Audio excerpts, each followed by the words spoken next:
1차 사건의 피해자 시신이 발견된 그 근처에 허수아비 하나가 세워졌습니다. 주민들이 세워둔 이 허수아비에는 너는 자수하지 않으면 사지가 썩어 죽는다. 2차 사건이 발생한 지 약 한 달 반 만에 한 여성이 실종되었고 곧이어 또 다른 여성의 시신이 발견되기 시작을 하면서 주민들 사이에서는 극도의 불안과 공포가 떠돌았던 것입니다. 3차 사건의 범죄 내용은 더욱 참혹했습니다. 수원에서 남편을 만난 뒤 화성, 태안읍의 집으로 먼저 돌아가던 24살의 주부 김씨가 범인의 공격을 받았습니다.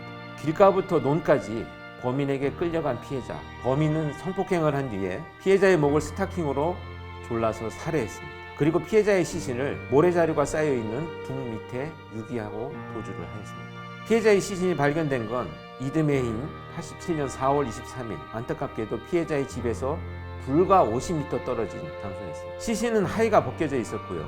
입에는 스타킹과 거들로 재갈이 물려져 있었습니다. 그리고 얼굴에는 속옷이 쓰인 채였는데 부패가 심해서 신원 확인이 불가능한 상황이었습니다. 다행히 시신 근처에서 피해자의 이름이 새겨진 목도장이 발견이 되면서 신원이 확인이 되었습니다. 3차 사건 이후에 이춘재가 저지른 범행에는 공통되게 나타나는 특징이 있었습니다.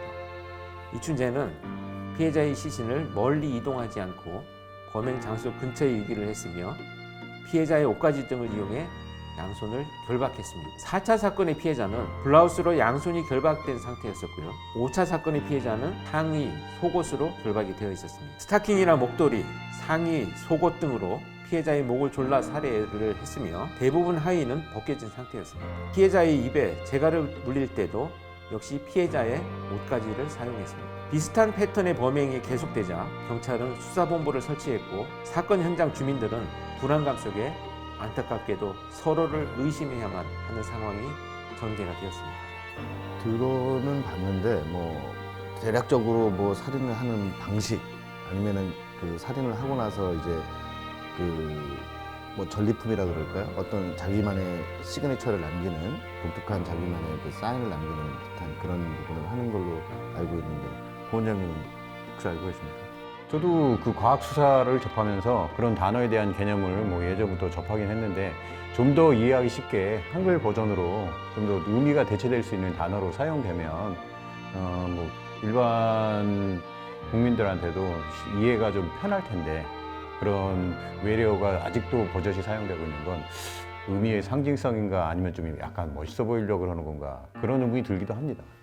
연쇄살인 용어 자체도 FBI에서 처음에 존 더글라스가 만든 용어거든요. 그게 이제 일반화되었던 것이고 이제 그런 자료들이 한국보다는 영화나 미디어 뭐 이런 걸 통해서 외국에서 많이 수입이 되다 보니까 이런 용어들이 마치 명사처럼 그냥 이렇게 쓰여지고 있는데요. 범행 수법입니다. 수법이고 그가 남긴 고유한 행동 이것을 이제 시그너처다 이렇게 얘기를 하는데요. 시그너처를 찾아낸다는 것은 정말 한 10년 이상의 범죄 현장 경험이 없으면 찾기 힘들어요. 수법인지 또는 시그너처인지 이걸 구분하기가 굉장히 어려운 지점이 있습니다. 그런데 이것을 간단히 구분하는 법을 설명드리면 수법은 범행을 저지르고 증거를 인멸하는 일련의 과정에서 반드시 필요하다고 생각하는 행위가 수법입니다. 그런데 시그너처는 뭐냐면 이런 행동을 하지 않아도 범행을 실행하고 증거를 인멸하는데 큰 무리가 없을 텐데 계속 동일하게 나타나는 행동이 있다면 그것은 범죄자의 시그너처다. 3차부터는 그 스타킹이나 블라우스 등을 이용해 갖고 이제 목을 졸라 살해하기 시작했으니까 1차, 2차는 이제 손을 이용한 거고 3차부터는 뭐 그 피해자의 물품을 가지고 어떤 살해 도구로 사용을 하고 있는데 이춘재 범행 수법이 이렇게 변해가는 이유가 있나요, 혹시? 그러니까 소위 MO 우리가 방금 얘기했던 범행 수법이 변해가잖아요. 범행 도구가 나타났다가 사라졌다가 이제 정착되기 시작한 것이 뭐냐면 피해자의 의복입니다. 이것은 두 가지 의미가 있는데요. 첫 번째는 뭐냐면 두 번째 2차 사건을 저지르면서 이춘재의 이놈이 굳이 내가 칼을 사용하지 않더라도 피해자를 제압할 수 있다.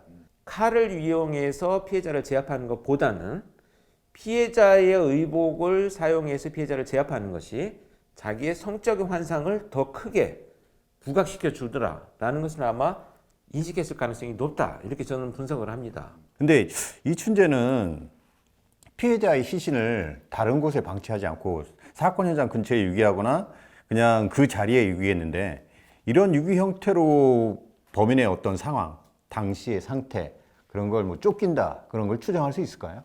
이춘재는 피해자가 사망할 때까지 자기가 많은 시간을 공격을 합니다.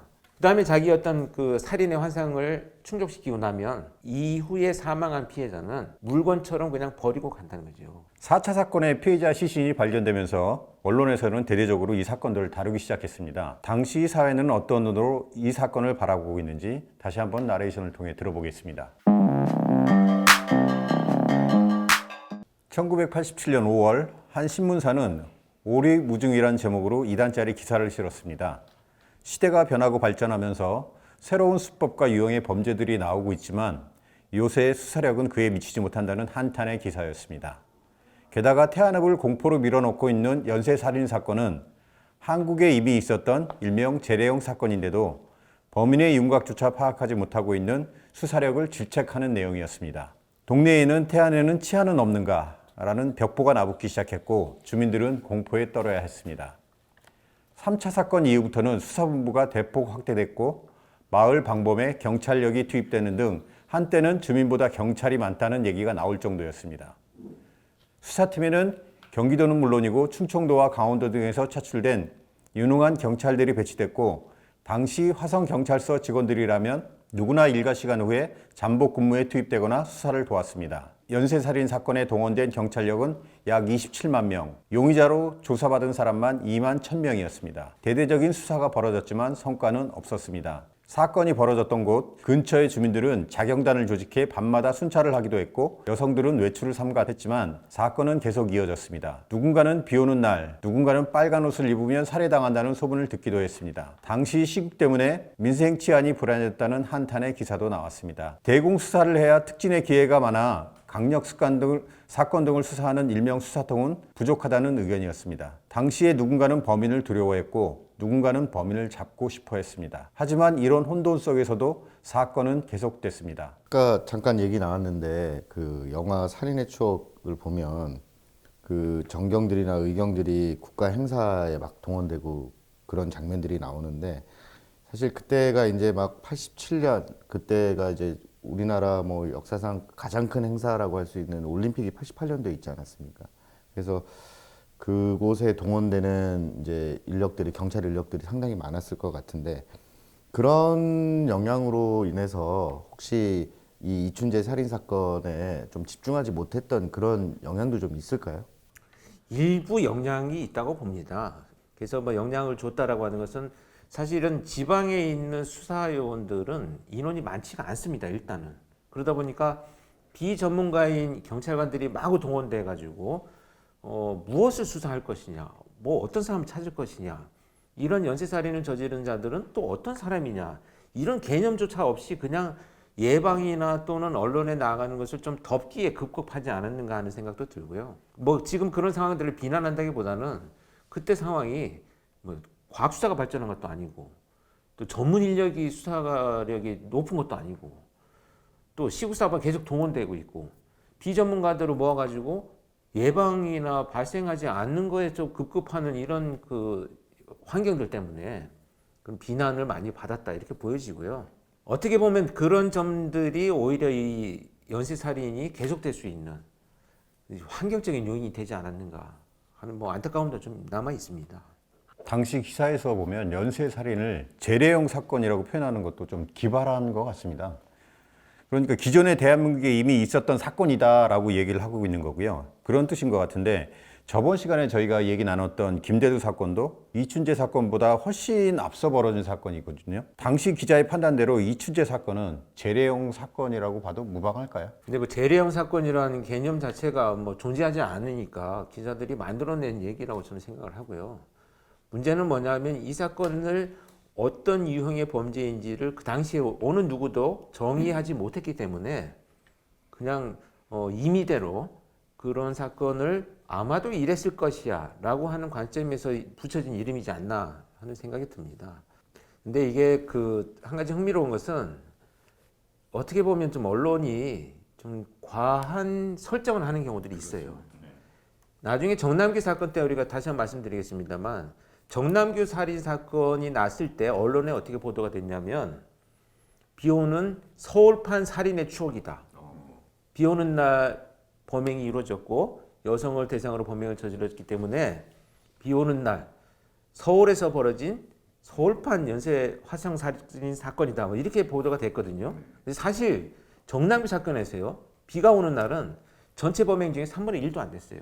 비가 오는 날이 있었는데 비가 오는 날이 있었던 사건이 부각됨으로 해서 비 오는 날 사건이 벌어졌다 이렇게 이제 언론에서 알려져 버린 그런 경향성이 있기 때문에 사실 괴담이죠. 어떤 사건이 벌어졌을 때 실체를 우리가 알지 못하니까 비 오는 날이다. 빨간 옷을 입은 여성만 선택한다. 뭐 이런 얘기들이 많이 떠돌았던 것으로 보여집니다. 이춘재 연쇄 살인 사건이 당시가 아니라 지금에 일어난 사건이라면 범인은 벌써 잡혔을까요?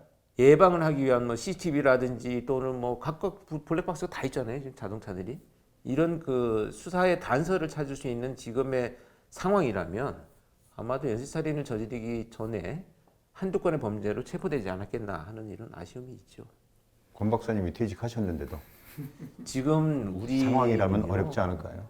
퇴직과 관계없이 연쇄살인범이 지금 안 나오잖아요. 10년째 안 나오고 있습니다. 이건 없어진 게 아니에요. 빨리 잡는 겁니다. 그 오늘 방송 시작할 때 이춘재가 그 범인으로 밝혀지는 순간에 대해서 이야기를 나눴었잖아요.